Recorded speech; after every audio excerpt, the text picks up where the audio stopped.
En fin de semaine, il y avait énormément d'actions au poste frontière de Saint-Bernard-de-la-Colle et dans les refuges de Montréal. Yves Poirier.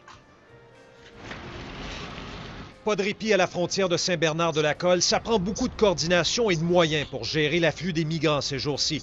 Lors de notre passage lundi, des minibus faisaient des allers-retours entre le centre de traitement de l'Agence des services frontaliers et l'hôtel Bernard. Pas de données officielles, mais des sources laissent entendre que 250 nouveaux demandeurs d'asile auraient franchi la frontière en fin de semaine en utilisant le passage officiel. Des gens qui vont perdre leur statut légal en raison des politiques d'expulsion de l'administration Trump.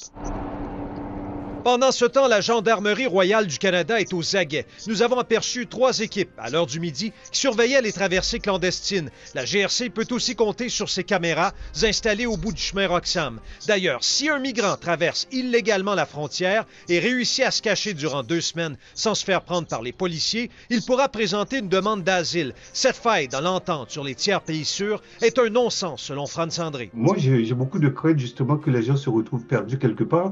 On a vu le cas de Fritznel Richard qui était ici. Après 1 an, il n'avait pas eu son permis de travail, tenté de retourner aux États-Unis et il est mort sous le sol canadien d'hypothermie. En après-midi, des gens entraient et sortaient par la porte de YMCA à Westmount. Ce sont des demandeurs d'asile qui sont logés temporairement dans l'établissement de la rue Tupper. Les autorités chargées de l'accueil dans la métropole en ont aidé 446 en mars. Ils proviennent principalement d'Haïti, de l'Inde, de la Guinée, du Nigeria et du Ghana.